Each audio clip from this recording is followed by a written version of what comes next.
Hello friends welcome back to my channel Rai and mummy. केमन आछो तोमरा सबाई? आशा करछि खूब भालो आछो, आमराओ खूब भालो आछि। आज के टाइटेल देखे तो बुझतेई पेरेछो आज के आमी तोमादेर साथे 5 रकमेर सन्ध्यार खाबार बा इवनिंग स्नैक्स रेसिपि शेयर करब बाच्चादेर जोन्नो। आसले एई सब खाबारगुलोई घुरिए फिरिए आमी आमार मेये राईके खावाई। तो आमी जेगुलो राईके खावाई सेगुलोई तोमादेर साथे शेयर करब। तो तोमरा ब्लगटा देखते थाको, आशा करछि आजकेर ब्लगटाও তোমাদের খুব ভালো লাগবে। আর যদি ভালো লেগে থাকে আমার চ্যানেলটাকে কিন্তু সাবস্ক্রাইব করতে ভুলো না। যারা অলরেডি আমার চ্যানেলটাকে সাবস্ক্রাইব করেছো তাদেরকে অনেক অনেক ধন্যবাদ। আর যারা নতুন বন্ধু আমার চ্যানেলটাকে দেখছো অবশ্যই কিন্তু আমার চ্যানেলটাকে সাবস্ক্রাইব করো আর পাশের বেল আইকনটা প্রেস করে রাখো যাতে আমার ভিডিও সবার আগে তোমাদের কাছে পৌঁছায়। তো চলো বেশি দেরি না করে আজকের ভিডিওটা স্টার্ট করা যাক। প্রথমেই আমি তোমাদের সাথে যেই রেসিপিটা শেয়ার করব সেটা হচ্ছে সবজির স্যুপ। তার জন্য আমি এখানে 4 রকমের সবজি নিয়ে নিয়েছি, গাজর, বিনস, পেঁপে আর রাঙা আলু। তো তারপর এখানে আমি একটা প্রেসার কুকার বসিয়ে দিয়েছি গ্যাসে, আর তার মধ্যেই দিয়ে দিচ্ছি 1 টুকরো বাটার। বাটারটা মেল্ট হয়ে গেলে তার মধ্যে এবার আমি সবজিগুলোকে ভালোভাবে ধুয়ে দিয়ে দিচ্ছি। তারপর এটাকে একটু হালকা নাড়াচাড়া করে নিয়ে এর মধ্যে দিয়ে দেব কিছু মশলা, নুন, হলুদ গুঁড়ো, জিরে গুঁড়ো, ধনে গুঁড়ো আর গোলমরিচের গুঁড়ো। আর এই সব মশলাগুলো দিয়ে আমি ভালো করে নাড়াচাড়া করে নেব। আর তারপর এর মধ্যে দিয়ে দেবো পরিমাণ মতো জল। জলটা একটু বেশি পরিমাণেই দেবো যেহেতু এটা স্যুপ করছি সেই জন্য। আমি রাইকে এই রেসিপিটা মাঝে মাঝেই করে খাওয়াই। এই যে এরপর আমি প্রেসার কুকারের ঢাকনাটা আটকে দিলাম আর 5টা-6টা সিটি হতে দেবো এই সবজিগুলো সেদ্ধ হতে। সবজিগুলো আমি যদিও ছোটো ছোটো করেই কেটেছি, সেদ্ধ হতে বেশিক্ষণ টাইম লাগবে না। তো 5টা-6টা সিটি দেওয়ার পরে এই যে এখানে আমাদের সবজির স্যুপটা একদম রেডি হয়ে গেছে। কিন্তু রাই তো এইরকমভাবে খেতে পারবে না সবজির স্যুপটা, ওই জন্য ওকে আমি একটু ছাঁকনির সাহায্যে ম্যাশ করে দেবো। আমি রাইকে প্রথম থেকেই এরকম ছাঁকনির সাহায্যে ম্যাশ করেই খাবার খাইয়েছি, মিক্সিতে কখনো পেস্ট করিনি। আর ছাঁকনির সাহায্যে ম্যাশ করে নেওয়ার পরে আমি কিন্তু ছাঁকনির ওপরের অংশটাও এর মধ্যে দিয়ে দেবো। যেহেতু রাইয়ের এখন দাঁত হয়ে গেছে ও চিবি চিবি খেতে পারবে, কিন্তু এত বড় বড় তো খেতে পারবে না, ওই জন্যই একটু ছাঁকনির সাহায্যে ম্যাশ করে নিচ্ছি। আর এই যে আমি এখানে ম্যাশ করছি আর রাই কিন্তু আমার কাছেই দাঁড়িয়ে আছে। আর এই যে আমাদের সবজি স্যুপটা একদম রেডি হয়ে গেছে। আগে আমি ওকে ছাঁকনির ওপরের অংশটা দিতাম না, যখন ও ছোটো ছিল এমনি নর্মাল ছাঁকনির নিচের অংশটাই খাওয়াতাম। এখন একটু ওপরের অংশটাও দিয়ে দিই যাতে ও খেতে পারে চিবিয়ে চিবিয়ে। এরপর 2 নম্বরে আমি যেই রেসিপিটা দেখাচ্ছি সেটা হচ্ছে প্যানকেকের রেসিপি। তো তার জন্য আমি এখানে একখানা কলা নিয়ে নিয়েছি। কলাটাকে আমি ছাড়িয়ে হাতের সাহায্যেই একটু ভেঙে নিচ্ছি যাতে মিক্সিতে পেস্ট করতে সুবিধা হয়। আর এরপর এর মধ্যে নিয়ে নেব 3 চামচ মতো ওটস। কেলগসের ওটসটা আমি এখন ব্যবহার করি, আগে কোয়াকার ওটস ব্যবহার করতাম, কিন্তু আমরা তো স্পেন্সার থেকে ওটস কিনি। তো ওই কোয়াকার ওটসের মধ্যে বেশ ভাঙা ভাঙা থাকতো ওটসটা, ওই জন্য আমি ওটা চেঞ্জ করে এই কেলগসের ওটসটা ব্যবহার করছি। কোয়াকার ওটসের থেকে এই কেলগসের ওটসে তবুও একটু গোটা গোটা আছে, আর ওই ওটসটা তো একদমই ভাঙা ভাঙা থাকতো, গুঁড়ো গুঁড়ো থাকতো। আর কলার ওটসের সাথে আমি দিয়ে দিলাম 1 চিমটে পরিমাণ নুন যাতে একটু টেস্ট হয়। আর এই যে দেখো মিক্সিতে পেস্ট করার পর এইরকম ব্যাটারটা হয়েছে, খুব ঘনও হবে না খুব পাতলাও হবে না। আর এরপর আমি একটা ফ্রাইং প্যান বসিয়ে দিলাম গ্যাসে, আর তার মধ্যেই আমি 2 চামচ মতো তেল দিয়ে দিচ্ছি। তেলটা বেশি পরিমাণ দেবো না যেহেতু বাচ্চা খাবে সেই জন্য। আর ভালো করে অয়েল ব্রাশ করে নিচ্ছি চারিদিকটা। এরপর তেলটা একটু গরম হয়ে গেলে আমি ব্যাটারটা চামচের সাহায্যে একটু একটু করে দিয়ে দেবো। আর এই প্যানকেকগুলো একটু ছেড়ে ছেড়ে দেওয়াই ভালো, একসাথে দিলে বড্ড জুড়ে যায় আর তখন তুলতে খুব অসুবিধা হয়। এর আগেও আমি করে দেখেছি, তখন খুব তুলতে অসুবিধা হতো, ওই জন্য আমি একটু ছেড়ে ছেড়ে দিয়েছি। আর তারপর একটুখানি লাল লাল হয়ে যাওয়ার পরে আমি এই যে এপিটোপিট করে ভেজে নিচ্ছি। এই প্যানকেকের রেসিপি আমি যদিও আগে আমার চ্যানেলে দিয়েছি, আর আমি তো রাইকে মাঝে মাঝে এরকম প্যানকেক বানিয়ে দিই, রাই খুব পছন্দও করে এই প্যানকেকটা, তাই জন্য। আর সন্ধ্যাবেলার স্ন্যাক্স হিসাবে এটা তো খুবই একটা ভালো খাবার। এর মধ্যে ওটস কলা আছে, মানে পুষ্টিগুণে ভরপুর, আর খেতেও খুব টেস্টি হয়। বাচ্চারা তো সবসময় এক খাবার খেতে পছন্দ করে না, ওই জন্য এরকম ঘুরিয়ে ফিরিয়ে খাবার করে দিলে ওদেরও খেতে বেশ ভালো লাগে। তো এই যে দেখো আমার প্যানকেকগুলো একদম বানানো হয়ে গেছে। 3 চামচ ওটস আর একটা কলাতেই এতগুলো প্যানকেক হয়েছে। এরপর আমি 3 নম্বর রেসিপিতে যাচ্ছি।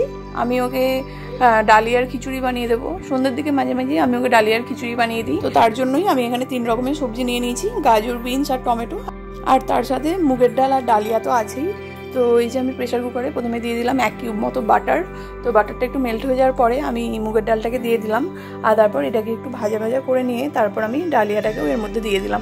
ডালিয়ার রেসিপিও এর আগে আমি আমার চ্যানেলে দিয়েছি। আর আমি তো মাঝে মাঝেই রাইকে এরকমভাবে ডালিয়া বানিয়ে দিই। তোমরাও তোমাদের বাচ্চাদেরকে এরকমভাবে ডালিয়া বানিয়ে দিতে পারো, আমি যেরকমভাবে দেখাচ্ছি। এটা খেতেও খুব টেস্টি হয় আর পুষ্টিগুণেও ভরপুর, বাচ্চাদের ওয়েট গেইন হতেও সাহায্য করবে। তো যাই হোক, এর মধ্যে আমি তারপর সবজিগুলো ভালো করে ধুয়ে দিয়ে দিয়েছি। আর এর মধ্যে দিয়ে দিচ্ছি মশলা, নুন, হলুদ আর গোলমরিচের গুঁড়ো। তারপর সব কিছু দিয়ে আমি ভালো করে নাড়াচাড়া করে এর মধ্যে দিয়ে দিচ্ছি পরিমাণ মতো জল। ডালিয়া বানাতে গেলে একটু বেশি পরিমাণেই জল দিতে হয়, ডালিয়াতে খুব জল টেনে নেয়, সেই জন্য তো তোমরা বুঝে জলটা দিও। তারপর আমি প্রেসার কুকারের ঢাকনাটা আটকে দিয়ে 4-5টা মতো সিটি হতে দেবো, তাতেই ডালিয়া সেদ্ধ হয়ে যাবে। আর তারপর সিটি হয়ে যাওয়ার পরে এই যে আমি এখানে প্রেসার কুকারটা খুলে তোমাদেরকে দেখাচ্ছি। এই যে দেখো, আমাদের ডালিয়াটা একদম রেডি, খুব ঘনও হয়নি আর খুব পাতলাও হয়নি। তো তারপর আমি ছাঁকনির সাহায্যে ডালিয়াটাকে ম্যাশ করে খাওয়াই, কারণ ডালিয়ার যে খোসাগুলো থাকে ওগুলো আমি রাইকে দিই না। আমি দেখেছি আগে খোসা সমেত ওকে ডালিয়াগুলো খাওয়াতাম আর ও খুব পটি করতো। তারপর এরকমভাবে ম্যাশ করে দেওয়ার পরে ছাঁকনির ওপরের অংশটা ফেলে দিই যাতে খোসাগুলোও ফেলে দেওয়া যায়। তো তারপর থেকে ওর ডালিয়া খেতে আর কোনো প্রবলেম হয় না। এরপর 4 নম্বর রেসিপিতে যাওয়া যাক। আমি ওকে চাউমিন বানিয়ে খাওয়াবো, তার জন্য এখানে কয়েকটা সবজি নিয়ে নিয়েছি, গাজর, বিনস, পেঁয়াজ কুচি আর রসুন কুচি। আর এখানে একটা আটার গোলা নিয়ে নিয়েছি, যেই আটা দিয়ে আমরা রুটি খাই, তো সেই আটারই গোলা। আর এই বড় আটার গোলাটাকে আমি দুভাগ করে ছোট ছোট করে নিয়েছি যাতে বেলতে সুবিধা হয়। তারপর আমি বেল নেওয়ার পর এরকমভাবে ছুরির সাহায্যে চাউমিনের মতো লম্বা লম্বা করে কেটে নিচ্ছি। এই চাউমিনের রেসিপি কিছুদিন আগেই আমি আমার চ্যানেলে দিয়েছিলাম, তো আবার তোমাদের সাথে আমি শেয়ার করছি আরেকবার। এই চাউমিনটা যেহেতু আটা দিয়ে বানানো আর ঘরোয়াভাবেই তৈরি, ওই জন্য বাচ্চাদের খেতেও কোনো অসুবিধা হয় না আর খুবই হেলদি খাবার একটা। এই যেখানে আমার চাউমিনগুলো সরু সরু করে কাটা হয়ে গেছে। আর এরপর আমি কড়াইতে দিয়ে দিচ্ছি জল, জলটার মধ্যে একটু নুন দিয়ে জলটাকে ফুটতে দেবো। জলটা একটু ফুটে উঠলে এরপর আমি চাউমিনগুলোকে জলের মধ্যে দিয়ে দিচ্ছি। আর তারপরে যেমন চাউমিন সেদ্ধ করে সেরকমভাবেই সেদ্ধ করবো, তবে এটা একটু বেশি সময় ধরে সেদ্ধ করতে হবে, মোটামুটি 10-12 মিনিট ধরে। আর এদিকে গাজর আর বিনসটাকেও আমি প্রেসার কুকারে একখানা সিটি দিয়ে সেদ্ধ করে রেখেছি। আর এদিকে আমাদের চাউমিনটাও সেদ্ধ হয়ে গেছে। চাউমিনটাকে আমি ছাঁকনির সাহায্যে জলটা ঝরিয়ে দিয়ে ভালো করে ঠান্ডা জল দিয়ে ধুয়ে রাখলাম। আর এরপর একটা কড়াই বসিয়ে দিয়েছি আর তার মধ্যে একটুখানি সরষের তেল দিয়ে দিচ্ছি। এই চাউমিনটা আমি ওকে ডিম দিয়ে বানিয়ে খাওয়াবো, ওই জন্য একখানা ডিম নিয়ে নিয়েছি আর সেটাকেই ভুজিয়ার মতো করে ভেজে নিলাম। আর এরপর আবার কড়াইতে একটুখানি সরষের তেল দিয়ে তেলটা গরম হয়ে গেলে এর মধ্যে প্রথমে দিয়ে দেবো রসুন কুচিটা। আর রসুন কুচিটা দেওয়ার পরে এর মধ্যে দিয়ে দেবো পেঁয়াজ কুচিটা।